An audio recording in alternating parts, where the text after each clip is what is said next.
Et nous recevons le lieutenant-colonel Abdulaziz Ouedraogo, porte-parole des forces armées nationales. Bonsoir mon colonel. Bonsoir camarade Kéré. Et bienvenue.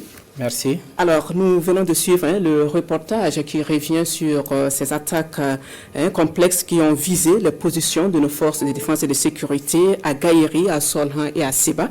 Le bilan est très lourd pour l'ennemi. Est-ce que vous pouvez nous en dire plus? Oui, merci beaucoup. Effectivement, le 29 juin, nos positions ont été attaquées par des assaillants qui ont de façon coordonnée, simultanée, mené des attaques sur plusieurs de nos positions, oui. Notamment, comme vous l'avez dit, à Gaïri dans la Sirba, à Solan et à Seba dans le Liptako, et également à Torodi au Niger. Et nos forces ont vaillamment réagi et nous avons infligé une lourde défaite aux terroristes. Et c'est un bilan historique pour notre armée. Jamais nous n'avons réussi à neutraliser plus de 400 terroristes la même journée. Que ce soit lors des combats au sol, que ce soit également dans la poursuite des fuyards avec les vecteurs aériens. En plus de ces plus de 400 terroristes neutralisés, nous avons récupéré plus de 250 motos, en dehors de ceux bien sûr que nous avons détruits.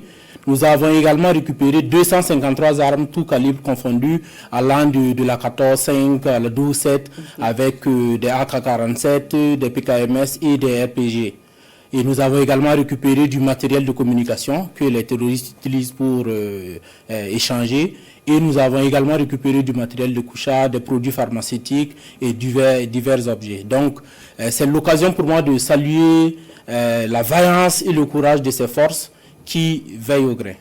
Alors, on va dire que la riposte a été très rigoureuse, comme vous l'avez dit. Mais quel est l'impact réel de cette opération sur le terrain en termes de pertes infligées à l'ennemi?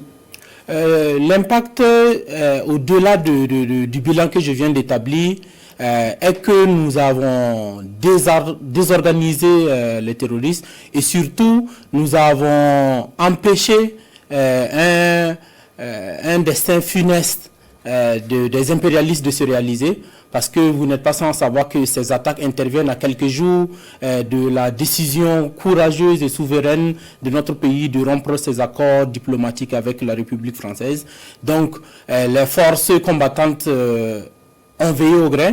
Elles ont été vigilantes parce que l'impérialisme, bien entendu, va passer par plusieurs chemins pour essayer de mettre à mal notre volonté de souveraineté. Justement, quel est le moral de nos troupes après cette victoire éclatante contre l'ennemi?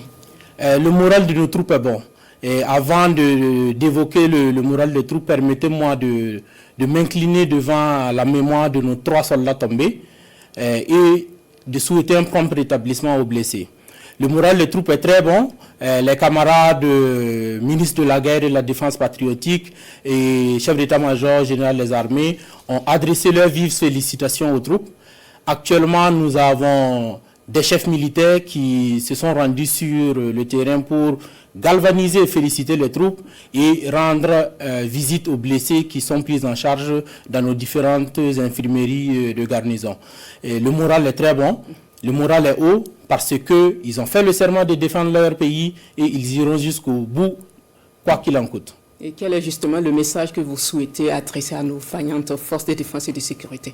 Le message que je souhaite adresser aux vaillantes forces, c'est le message venant des plus hautes autorités de ce pays. C'est d'abord de garder cette vigilance, c'est de rester serein et surtout de continuer avec la détermination, le patriotisme et le courage légendaire du soldat burkinabé. Je ne peux pas oublier de saluer la vision éclairée du camarade capitaine Ibrahim Traoré, qui depuis l'avènement du MPSR2 a permis aux forces armées nationales de s'équiper, de monter en puissance et de pouvoir obtenir tous les résultats que nous avons vus sur le terrain.